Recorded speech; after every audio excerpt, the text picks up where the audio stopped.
प्रिय मित्राणि नमः संस्कृताय। मैं संस्कृता श्रिता सूरज भान प्रयागराज से। आज हम इस वीडियो में मेघदूत से बनने वाले जो 217 प्रश्न है प्रश्नांजलि के हम क्रमशः कराएंगे। क्या भाई जी? जी। तो आइए प्रश्न संख्या 1 से देखते हैं क्या है। कालिदासेन गीतमयम खंड काव्यम विरचितम। कह रहे हैं कि कालिदास के द्वारा जो गीतमय काव्य खंड काव्य है वह किसके द्वारा विरचित है? क्या हनुमत दूतम, क्या पवन दूतम, अथवा मेघदूतम, अथवा हंस दूतम। जो गीत काव्य है, संदेश काव्य है, खंड काव्य है, तो ये जब सब नाम आए तो ये मेघदूत के ही लिए आ रहा है। तो इसमें जो हमारा विकल्प सी भार चाची वाला विकल्प बिल्कुल सही हो जाएगा। आइए प्रश्न संख्या 2 को देखते हैं। मेघदूत के कथानक का मूल स्रोत क्या है? मूल स्रोत पूछ रहे हैं कथानक का। जी। क्या ऐतिहासिक है, क्या कविकल्पित है, क्या जनश्रुति पे आधारित है, अथवा इनमें से कोई नहीं? तो देखिए मेघदूत जो कथानक है वह कविकल्पित है, तो हमारा बी वाला विकल्प बिल्कुल सही हो गया। कल्पना प्रसूत है भैया जी। कविकल्पित, कल्पना किया गया है। जी। हाँ, कालिदास ने इस तरह से कहा है। आइए प्रश्न संख्या 3 देखते हैं। कालिदासस्य गीतिकाव्ये विरह व्यथा वर्णिता। कह रहे हैं कि कालिदासस्य षष्ठी का है। कालिदास का गीत काव्य में विरह व्यथा वर्णिता, विरह व्यथा वर्णित है। तो किस में है? क्या यक्ष का है? देखिए पहले दक्षस्य लिखा हुआ है, आप यक्ष मत पढ़िएगा। और दूसरे में यक्षस्य है, तीसरे में कुबेरस्य है, और चौथे में कालिदासस्य है।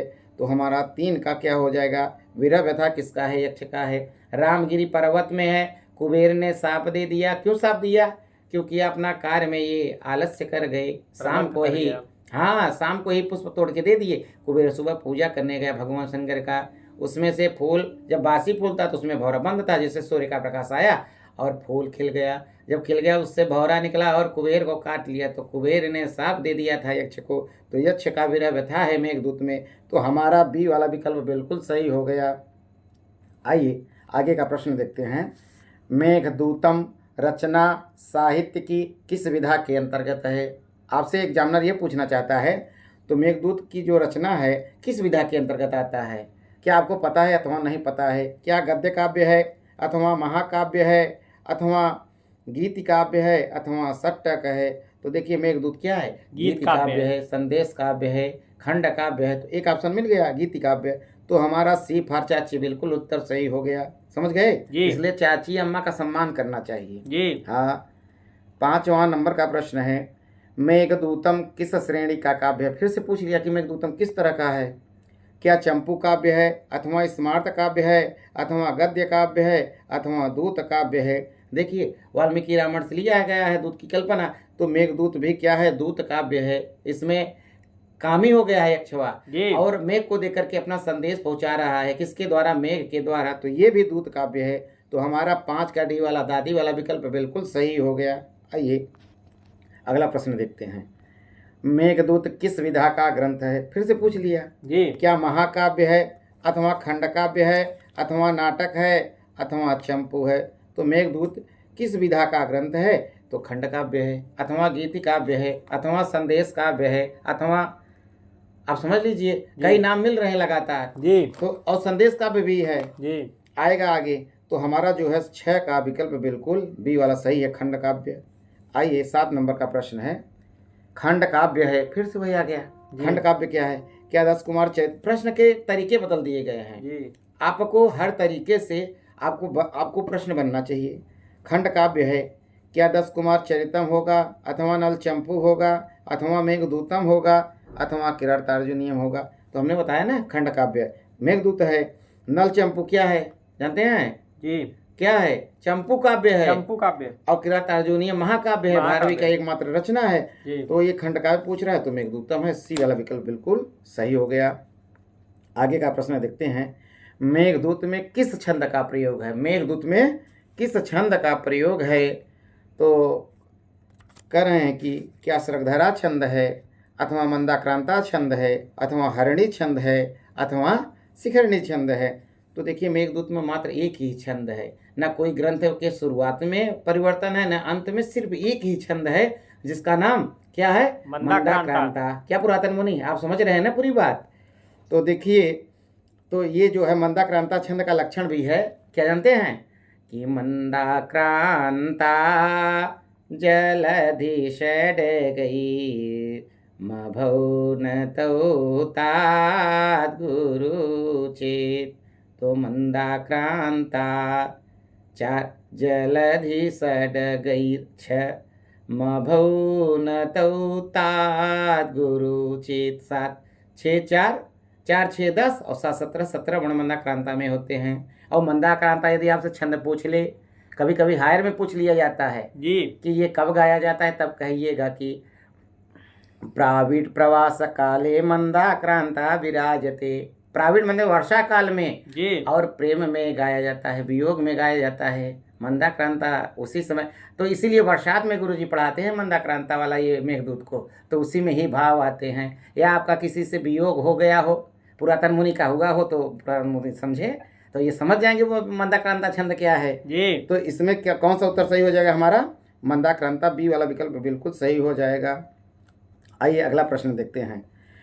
मेघदूतम में किसको संस्कृत साहित्य में एक नवीन काव्य प्रकार की उद्भावना का श्रेय प्राप्त है जो इस नाम से विख्यात है? और यही प्रश्न जो है लोग गलत कर देते हैं। जी इसमें 2-3 नाम मिलेंगे, लेकिन यहाँ दिया क्या है? नवीन काव्य परंपरा की उद्भावना का श्रेय प्राप्त है जो इस नाम से विख्यात है। देखिए, संदेश काव्य आ गया, आप भ्रमित हो जाएंगे। खंड काव्य आ गया, यहू नाम है मेघदूत का, आप भ्रमित हो जाएंगे। गीत काव्य है, यहू आ गया, आप भ्रमित हो जाएंगे। और स्रोत काव्य है। जब नवीन काव्य के नाम से पूछे तो समझ लीजिएगा संदेश काव्य है। आपको खंड काव्य करेंगे तो आपका गलत हो जाएगा, गीत काव्य करेंगे तो गलत हो जाएगा। जब नवीन काव्य परंपरा की उद्भावना का आश्रय प्राप्त होता है तो वह जो है संदेश काव्य के नाम से विख्यात होता है। तो हमारा 9 का ए वाला विकल्प बिल्कुल सही हो गया है कि नहीं? जी आइए अगला प्रश्न देखते हैं 10 नंबर का। मेघदूतोपरि मल्लिनाथेन विरचिता टीका अस्ति। मेघदूत के ऊपर मल्लिनाथ के द्वारा कौन सी टीका लिखी गई? तो क्या संजीवनी है, क्या नारायणी है, अथवा भामती है, अथवा दीपशिखा है कि नहीं? जी पुरातन मुनि जहाँ न समझ में आए बता दीजिए, बतला देंगे इसी लागे। जी तो देखिए, कुमेर, आप एक ट्रिक लिख लीजिए। और कालिदास की रचना है और यह बृहत्रयी में नहीं आता, ये लघुत्रयी में आता है। कुमेर, कु से कुमार संभव का बोध हो जाता है, में से मेघदूत का बोध हो जाता है, रस से रघुवंश का बोध हो जाता है, और तीनों पर संजीवनी टीका लिखी गई है। तो इसमें कौन सा होगा? क्या संजीवनी होगा, क्या नारायणी टीका होगा, अथवा भामती होगा, अथवा दीपशिखा? तो संजीवनी टीका है। और लघुत्रयी भी ग्रंथ है, लघुत्रयी में गणना भी होता है। तो 10 का ए वाला विकल्प बिल्कुल सही हो गया। नेक्स्ट प्रश्न। मेघदूते कुबेरेण निर्वासितो यक्षः कुत्र वसति चक्रे। तो कहते हैं मेघदूत में कुबेरेण, कुबेर के द्वारा निर्वासित जो निकाला गया यक्ष है, कहाँ निवास कर रहा है? तो चक्रे में पूछ ले तो लिट लकार का प्रथम पुरुष का एक वचन है, यहू खूब पूछता है। क्या रामगिरियाश्रमेषु, अथवा अलकापुर्याम, अथवा उज्जैन्याम, अथवा विशालायाम? तो देखिए है ना पहला श्लोक में, जी कश्चित् कांता विरह गुरुणा स्वाधिकारात् प्रमत्तः सापेनास्तंगमित महिमा वर्षभोगेण भर्तो यक्षश्चक्रीचनकतनया स्नानपुण्योदकेषु स्निग्धच्छाया तरुषु वसतिं रामगिर्याश्रमेषु। तो पहला श्लोक आपको याद होना चाहिए भाई, जी आप परीक्षा देने जा रहे हैं एलटी और टीजीटी का पुरातन मुनि। जी तो आ गया ना रामगिर्याश्रमेषु, तो फंस गया ना उत्तर इसी में। जी तो 11 के ए वाला बिल्कुल सही हो गया। रामगिर्याश्रम में रहता था कौन? निर्वासित यक्ष, भगाया गया यक्ष, शापित यक्ष। आइए 12 नंबर का प्रश्न देखते हैं पुरातन मुनि। अधस्तन वाक्यानां सत्यासत्यत्वपर्यायेषु समीचीनं विचिनुत। इसमें कह रहे हैं कि अधस्तन वाक्या नाम, नीचे दिए गए वाक्यों में कौन सा सत्य है, कौन सा असत्य है, इसमें सही विकल्प का चयन करना है। पहला विकल्प है मेघदूतम इति एतत् खंड काव्यम विद्यते, बिल्कुल सही है। मृच्छकटिकम इत्येत नाटकम वर्तते, मृच्छकटिक नाटक नहीं है, शूद्रक की रचना है या प्रकरण है, ये तो असत्य हो गया। मुद्रा राक्षसम नाम नाम प्रकरणम, मुद्रा राक्षस प्रकरण नहीं है, नाटक है, तो यह गलत हो गया। और मालती माधव भभूते कवि प्रकरणम, मालती माधव 10 अंक का प्रकरण है, तो यह प्रकरण है। तो पहला सही हो गया, चौथा सही हो गया, बीच वाले 2 ठो गलत हो गए। तो सत्य असत्य असत्य सत्य है। इस तरह से हमारा जो है 12 का जो सही विकल्प है डी वाला मिला लेंगे तो मिल जाएगा सत्य सत्य सत्य सत्यम। हो गया ना जी। 12 का डी है, कूट वाला है नीचे। 13 नंबर का प्रश्न है, मेघदूतम का प्रधान रस क्या है? क्या श्रृंगार रस है, क्या करुण रस है, क्या श्रृंगार रस है, अथवा शांत रस है, वीर रस है? तो देखिए, जहाँ प्रेम वाली बात होती है, जहाँ वीर इत्यादि की बात होती है, वहाँ श्रृंगार होता है। आपको कहीं श्रृंगार मिलेगा, कहीं विप्रलम्ब श्रृंगार मिलेगा, कहीं वियोग मिलेगा। तो जैसा प्रश्न वैसा उत्तर, जैसा मुँह वैसा थबरा। क्या पुरातन मुनि? तो इसमें जो है सही उत्तर हो जाएगा श्रृंगार रस। ए फॉर अम्मा विकल्प सही हो गया। इसलिए अम्मा का सम्मान करना चाहिए, दुल्हन ना जाने पर बदल नहीं जाना चाहिए, क्योंकि आप अम्मा के प्रोडक्ट हैं। अम्मा ने कितनी रात आपको लेकर के, छोटे थे, गर्भ में थे, तो माता ने कितना तकलीफ सहा होगा। अरे वो दिन तो याद कर लो अपनी अम्मा का। अरे दुल्हन के चक्कर में बदल न जाना। दुल्हन कहेगी कि आपकी अम्मा नहीं ठीक है, तो कह दो कि अम्मा का ही हम प्रोडक्ट हैं, तो हम कहाँ से ठीक होंगे? जो ठीक लगे उसके पास चली जाओ, है कि नहीं? हंसने के भी लिए कह रहे हैं और सही बात भी है जी। आइए आगे का प्रश्न देखते हैं। 14 नंबर का प्रश्न है, केवलम मंदाक्रांता छंदस्य निबद्धम। कहते हैं कि केवल मंदाक्रांता छंद निबद्ध है किसमें? क्या किरातार्जुनीयम में है, अथवा मेघदूतम में है, अथवा बुद्ध चरितम में है, अथवा नषधि चरितम में है? किरातार्जुनीयम महाकाव्य है, भारवी की रचना है। इसमें वंशस्थ छंद है, मालिनी भी मिलता है, पुष्पिताग्रा भी मिलता है।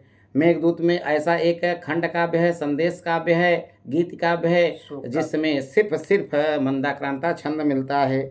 तो मंदाक्रांता जलधि षड्गैर्मभौ न तौ तात गुरुचित। बुद्ध चरितम महाकाव्य है, 28 सर्गों में है। नषधि चरितम 22 सर्ग है, और ये जो है श्रीहर्ष की रचना है। तो हमारा इसमें मंदाक्रांता छंद पूछा जा रहा है, तो इसका सही उत्तर हो जाएगा बी, मेघदूतम।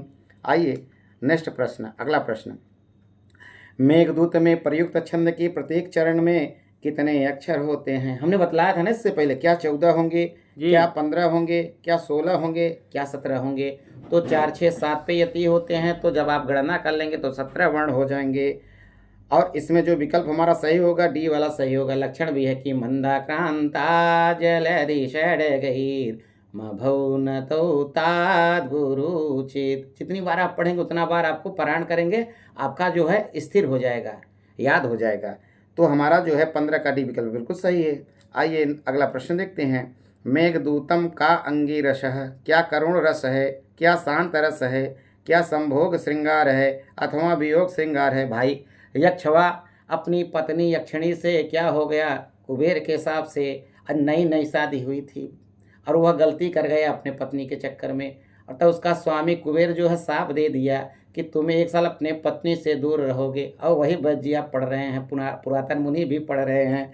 तो इसका सही उत्तर हो जाएगा, क्या जानते हैं? वियोग श्रृंगार होगा। वियोग हो गया है, अलगाव हो गया है। तो 16 का डी वाला विकल्प बिल्कुल सही है। आइए अगला प्रश्न देखते हैं, मेघदूतम की कथा वस्तु विभक्त है, क्या खंडों में, क्या निश्वासों में, अथवा अध्यायों में, अथवा सर्गों में? तो देखिए, मेघदूत 2 भागों में बटा हुआ है, एक पूर्व मेघ है, एक उत्तर मेघ है।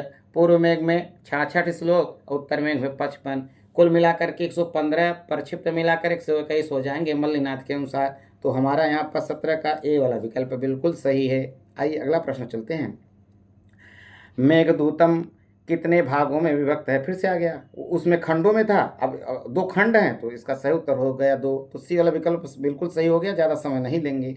आइए अगला प्रश्न देखते हैं, मेघदूतम का पात्र, प्रमुख पात्र है, क्या यक्ष है, क्या कुबेर है, क्या मेघ है, क्या यक्षिणी है? तो भाई जो प्रमुख पात्र है वह यक्ष है, वही अपनी वीर व्यथा बता रहा है, अपनी दुल्हन के विषय में बता रहा है कि हे मेघ तुम जाना, अपने भौजाई से यह संदेश कह देना। तो देखिए, भौजाई कहा इसलिए कि जब जाएगा किसी पर स्त्री से मिलेगा तो भौजाई कहेगा, तो कोई कुछ आक्षेप नहीं लगाएगा, तो जान जाएंगे कि इसका कोई सगा संबंधी है, भौजाई बोल रहा है। और ये देवर हो गया एक तरह से। द्वितीय वर है देवर है, जो दूसरा वर होता है वह देवर होता है, इसलिए भौजाई देवर का बहुत पटता भी है। आजकल कुछ कम पट रहा है लोगों का। तो देखिए इसका सही उत्तर क्या हो जाएगा, 19 का ए वाला विकल्प बिल्कुल सही हो गया। 20 नंबर का प्रश्न है, यक्ष का स्वामी कौन था? क्या कुबेर था, अथवा यम था, अथवा इंद्र था, अथवा वरुण था? तो यक्ष का जो स्वामी है कौन है? आप समझ रहे हैं, कुबेर है। समझ गए? तो इसमें जो है 20 का ए वाला विकल्प बिल्कुल सही हो गया। कौन सा? 20 का ए विकल्प बिल्कुल सही हो गया। 21 नंबर का प्रश्न है, कह रहे हैं यक्ष को कितनी अवधि के लिए अपनी पत्नी से दूर रहना था? आहा, आय रे दादा, पुरातन मुनि का प्रश्न आ गया। क्या 1 वर्ष का है, अथवा 2 वर्ष का है, अथवा 4 मास का है, अथवा 8 मास का है? साफ तो था 1 वर्ष भोगेण भरतु। वर्ष कह देने से 12 माह का बोध होता है। 12 माह में 1 वर्ष होते हैं, तो सही उत्तर हो गया 1 वर्ष है। और 8 महीना बीत गया था और 4 महीना बाकी था। अभी एकादशी को भगवान विष्णु ने अपने क्या हुआ, सैया से उठ गए, साप का समाप्त हो गया है। तो हमारा जो है 21 का बिल्कुल ए वाला विकल्प सही है। आइए 22 नंबर का प्रश्न है, मेघदूतम का नायक है, क्या देवता है, क्या मनुष्य है, क्या यक्ष है, अथवा किन्नर है? तो मेघदूतम का यदि नायक पूछे तो न देवता है, न मनुष्य है, न किन्नर है। क्या? तो यक्ष है। हमारा 22 का सी वाला विकल्प बिल्कुल सही हो गया। आइए 23 नंबर का प्रश्न है, मेघदूतम में यक्ष शापित है किसके द्वारा? तो शिव के द्वारा, अथवा कुबेर के द्वारा, अथवा हिमालय के द्वारा, अथवा मेघ के द्वारा? 23 का सही उत्तर हो जाएगा कुबेर के द्वारा शापित यक्ष था। तो हमारा बी विकल्प बिल्कुल सही हो गया। अगला प्रश्न, मेघदूतम में अभिशप्त यक्ष कहाँ निवास कर रहा था? क्या नर्मदा के तट पर, अथवा अलकापुरी में, अथवा आम्रकूट में, आम्रकूट पर, अथवा रामगिरी में? तो मेघदूत में अभिशप्त जो यक्ष था कहाँ निवास करता था? कुबेर ने साफ दे दिया था कि 1 वर्ष से दूर हो जाओ। तो यक्ष सोचा मैं कहाँ जाऊँ? तो कहा भैया वहीं सीता गई थी चित्रकूट की तरफ, और वहीं रामगिरी है, हम उधर ही चलते हैं, घाट इत्यादि बना होगा। पुरातन मुनि सोचेंगे वहीं स्नान हम कर लेंगे, आराम मुझे मिल जाएगा, कुटिया उटिया बनी होगी, छज्जा उज्जा लगा करके हम वहाँ फिर रहना प्रारंभ कर देंगे। तो इसका सही उत्तर क्या हो जाएगा? रामगिरी पर्वत में। तो हमारा 24 का सही उत्तर हो जाएगा, डी वाला विकल्प सही है। प्रश्न संख्या 25, यक्ष की विरह कथा किस ग्रंथ में वर्णित है? क्या रघुवंश में है, अथवा कुमार संभव में, अथवा शिशुपाल वध में, अथवा मेघदूत में? यक्ष की विरह कथा कहाँ है? एक ही खंड काव्य है, गीत काव्य है, संदेश काव्य है, दूत काव्य है, वह मेघदूत है। तो हमारा 25 का बिल्कुल डी वाला विकल्प सही हो गया। अगला प्रश्न, यक्ष ने मेघ को किस मास के प्रथम दिन को देखा था? क्या चैत्र मास में, क्या श्रावण मास में, क्या माघ मास में, क्या आषाढ़ मास में? तो देखिए है ना लाइन, आषाढ़स्य प्रथम दिवसे, आषाढ़ के प्रथम दिन देखे थे। कि अब तो लल्लू के पापा, मठल्लू के पापा मेघ को देख करके उनकी पत्नी कहेगी अब तो आने वाले हैं, धान होने लगेगा, काम है गांव में। तो अब सोचेंगे हमारा जो है प्रियतम अथवा अथवा प्रेमी हमारा आ जाएगा। तो 26 का सही उत्तर क्या हो जाएगा जानते हैं? डी। हाँ, आषाढ़स्य प्रथम दिवसे, आषाढ़ के प्रथम दिन जब मेघ आ जाते हैं ना, जो सुखी रहते हैं उनकी तो बात ही क्या, और जो बेचारे सुखी नहीं रहते उनके मन में भी व्याकुलता आने लगती है कि अरे हमारे स्वामी आ जाएं, हमारे प्रीतम आ जाएं, हमारी प्रीतम आ जाए साथ में। तो ये दशा है भैया मेघदूत में। तो हमारा 26 का डी वाला विकल्प बिल्कुल सही हो गया। आइए 27 नंबर का प्रश्न है, पुरातन मुनि भी सोच रहे हैं कि भैया नौकरी लग जाए, मऊ अपन झंझट छोड़े, रोज रट रहे हैं, 11 क्लास 12 क्लास पढ़ रहे हैं, तो ये भी अपना समझ रहे हैं। तो 27 नंबर प्रश्न है, पुराणों में मेघदूतम के विरही यक्ष का नाम मिलता है? क्या राजवाहन मिलता है, क्या बुद्ध मिलता है, अथवा हेममाली मिलता है, अथवा कुबेर मिलता है? पुराण का मतलब ब्रह्म वैवर्त, पुराण भी पूछ ले तो भी, यदि पुराण पूछ ले तो भी हेममाली मिलता है। किसका नाम? यक्ष का। और यक्षिणी का नाम विशालाक्षी मिलता है। समझ गए आप? तो हमारा 27 का सही उत्तर हो गया सी वाला। हेममाली की जगह श्रीमाली लिखा रहे तो आप डगमगाइएगा नहीं, हेममाली पुत्र लगाइएगा। तो हमारा 27 का सी विकल्प बिल्कुल सही है। 28 नंबर का प्रश्न है, विरहणी यक्षिणी कहाँ निवास कर रही थी? अरे भैया, अलका में रहती थी, कुबेर के हिसाब से यक्ष दूर हुआ है, उसकी पत्नी तो घर में है, पुरातन मुनि की पत्नी तो घर में है, इनका जहाँ घर होगा वहीं तो हैं। तो कहाँ पे? अमरावती में, अथवा विदिशा में, अथवा उज्जैनी में, अथवा अलकापुरी में। तो भैया अलकापुरी इनका घर है पुरातन मुनि का, तो इनकी यक्षिणी कहाँ रह रही है? तो अलकापुरी में रह रही है। पुरातन मुनि भी अपनी विरह व्यथा इसी तरह एक दिन मुझे बतलाए थे जी हाँ, तो वही याद आ गया, इसलिए हमने बतला दिया। 28 का डी विकल्प बिल्कुल सही हो गया। उसकी पत्नी नहीं दूर हुई थी यक्ष का, जी यक्षवा दूर हुआ था यक्षिणी से। जी तो वो अपने घर में ही रहती थी, रोज गिनती थी देहली पर वो जो डेहरी होती है उसी पर अपने दरवाजे बैठ करके पुष्पों से गणना करती थी कि एक वर्ष कैसे बीत जाए, हमारे यक्ष आ जाएं। यक्षिणी इस तरह से गणना करती है। आगे आएगा प्रश्न है 29 नंबर का प्रश्न है, मेघदूते कस्या नगर्याः वर्णनम अस्ति। मेघदूत में किस नगरी का वर्णन है? क्या द्वारिकायाः, अथवा पुष्पपुर्याः, अथवा काश्याः, अथवा उज्जैन्याः? है ना, वक्रपंथा यदपि भवतः, है ना। जी। तो वक्र इत्यादि वाला जो है उज्जैनी के लिए है, तो इसका सही उत्तर हो जाएगा 29 का डी फॉर दादी। इसलिए देखिए अम्मा, और अम्मा की जो सासू है वो दादी, तो डी फॉर दादी वाला सही हो गया। अम्मा, दादी, चाची, सबका इज्जत करना चाहिए। यदि कोई इज्जत करता है वो सुजन है, सज्जन व्यक्ति है। यदि नहीं करता तो आप नहीं शतक पढ़ेंगे, वो दुर्जन हो जाएगा। आप सज्जन बनेंगे कि दुर्जन बनेंगे? पुरातन मुनि सज्जन बनिए आप। आइए 30 नंबर का प्रश्न है, कस्य काव्ये मेघ दूत भावेन कल्पित है। किस काव्य में मेघ जो है दूत के रूप में कल्पित किया गया है? क्या माघस्य, क्या भारवी, क्या कालिदासस्य, क्या श्रीहर्षस्य? अब देखिए, अब कालिदास का नाम पूछना चाहते हैं तो प्रश्न बना लिए घुमा करके, तो इसका सही उत्तर हो जाएगा मेघदूत का कौन लिखा है? कालिदास। कालिदास। तो हमारा 30 का सी वाला विकल्प बिल्कुल सही हो जाएगा। 31 नंबर का प्रश्न है, कस्य काव्यस्य आरंभः कश्चित् पदेन भवति। क्या शिशुपाल वधस्य, अथवा मेघदूतस्य, अथवा लघुकाव्यस्य, अथवा दृश्य काव्यस्य? देखिए, जब कालिदास को लोगों ने सिखा पढ़ा कर मूर्ख थे तो शादी करवा दी विद्योत्मा से। विद्योत्मा क्या थी? बहुत विद्वान थी। तो बाद में इनकी सच्चाई पता चल गई तो भगा दी। तो ये गए काली की उपासना की, अब काली खुश हो करके इन्हें उनको आशीर्वाद दे दी, और ये क्या हो गए जानते हैं? विद्वान हो गए। तो आए कहें आस्तक अनावृतम कपाटम द्वारम देहि। कालिदास बोलते हैं, विद्योत्मा कहती है आस्तक कश्चित वाग विशेष है, तो वही कश्चित वाला है। अस्ति से कुमार संभव, अति उत्तर श्याम दिश देवतात्मा हिमालयो नाम नगाधिराज है। तो कुमार संभव मंगलाचरण है, तो कुमार संभव से हो गया। और कश्चित से कश्चित कांता विरह गुरुणा, ये हो गया मेघदूत आपका। आज तक कश्चित वाग विशेष वागार्था व्यो संपृक्त वागार्था प्रतिपत्तये जगत पितर वंदे पार्वती परमेश्वर, उधर रघुवंश हो गया। तो कश्चित से यहाँ सही उत्तर हो गया मेघदूत से, बी वाला विकल्प बिल्कुल सही हो गया। 22 नंबर का प्रश्न है, तस्मिन्नद्रौ कतिचिदबला विप्रयुक्तः स कामी। मेघदूत की इस पंक्ति के आगे की पंक्ति कौन सी है? इसलिए पारायण करना चाहिए, वाचन करना चाहिए पुस्तकों का खूब। क्या वप्र क्रीड़ा परिणत गज प्रेक्षणीयम ददर्श। इसलिए पुरातन मुनि सुबह उठिए 5 बजे, एक ग्रंथ का वाचन कर लीजिए, फिर दूसरे दिन दूसरे ग्रंथ का कर लीजिए। इसी तरह एक सप्ताह में आपका 7 किताब हैं, और कठोपनिषद गीता लगा लीजिए, 2 दिन एक्स्ट्रा जी अंतराल करके कर लीजिए, तो आपका ये भी हो जाएगा। तो इसमें सही क्या होगा?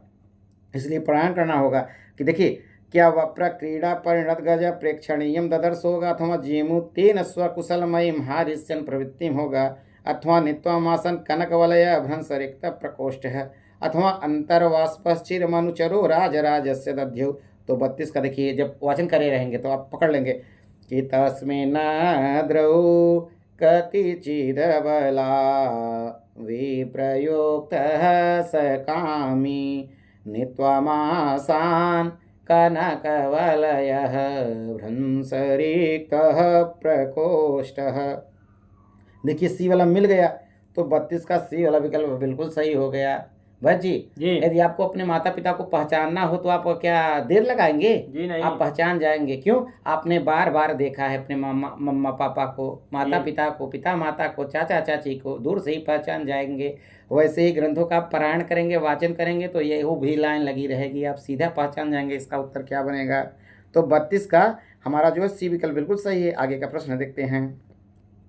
मेघदूतम के अनुसार कैलाश पर्वत तक मेघ के सहयात्री कौन होंगे? क्या राजहंस होंगे, क्या बलाका होंगे, क्या चातक होंगे, अथवा नलगिरी होंगे? तो आप वचन किए होंगे तो फंसा लेंगे, तुरंत फंस जाएगा उत्तर। राजहंसा सहाया, राजहंस सहायक होंगे। तो इसका सही उत्तर हो जाएगा 33 का ए फॉर अम्मा। आइए 34 नंबर का प्रश्न है। कंठाश्लेष प्रणयिनी जने किं पुनर्दूर संस्थे। इसमें जन शब्द किसका बोधक है? ये प्रश्न कई बार आयोग पूछा है, लगातार पूछा है। इसका सही उत्तर क्या होगा? क्या मेघ का, क्या यक्षिणी का, क्या राजहंस का, अथवा चातक का? आपको कोई कोई व्यक्ति जन का अर्थ यक्ष बता दे तो आप समझ लीजिए कि भैया ये गलत बता रहा है, मुझे आयोग यक्षिणी मानता है तो हम भी मानेंगे, क्योंकि आयोग में आपका सिलेक्शन हो जाएगा तो वही आयोग, वही सरकार आपको 70 से 80 हज़ार महीने देगी। तो यक्षिणी लगाना होगा, है कि नहीं पुरातन जी। 35 नंबर का प्रश्न है। कालिदास के अनुसार कितने तत्वों की समष्टि से मेघ बनता है? क्या 5, क्या 4, क्या 3, क्या 2? तो मेघ कैसे बनता है ना? धूम ज्योति सलिल मरुताम सन्निपातः क्व मेघ। धूमः धुआं, ज्योति ही अग्नि, धूम ज्योति सलिल जल, मरुत वायु, ऐसे 4 से क्या हुए? हमारा मेघ बन गया था 4 तत्वों से। तो इसमें 4 वाला कौन सा है? बी वाला विकल्प सही है। तो 35 का बी विकल्प बिल्कुल सही हो गया। 36 नंबर का प्रश्न है। कालिदास के अनुसार चेतन और अचेतन में कृपण कौन है? क्या कामार्थ है, क्या शोकार्थ है, क्या क्षुधार्थ है, क्या रोगार्थ है? तो है ना, कामार्था ही प्रकृत कृपणा चेतना चेतनेषु। आप सुन रहे हैं ना बस जी, पुरातन मुनि भी सुन रहे हैं जी। तो जो कामी व्यक्ति होता है, आजकल बालकों का जब नई नई शादी होती है ना, जब दुल्हन घर आ जाती है और फिर अपने मैके चली जाती है तो फ़ोन में खूब बतलाते हैं। महतारी बुलाती है कि हे पुरातन मुनि आकर भोजन खा लीजिए। पुरातन मुनि कहते हैं सुनते ही नहीं, क्योंकि उनका मन उनके दुल्हन पे लगा है, अपने प्रियतमा पे, वहाँ टंगा हुआ है और ये सुन ही नहीं रहे। तो चेतन अचेतन में कौन फर्क नहीं कर सकता? तो जो कामी है, जो कामार्थ है, तो इसका सही उत्तर क्या हो जाएगा? विकल्प ए। हाँ, तो ये कामार्थ व्यक्ति जो है, इसका सही उत्तर हो जाएगा 36 का ए कामार्थ है। तो बस जी इस वीडियो में इतना ही, और अगले वीडियो में फिर आपसे मिलेंगे। तब तक के लिए मैं आपसे विदा लेता हूँ। मैं सूरज भान प्रयागराज।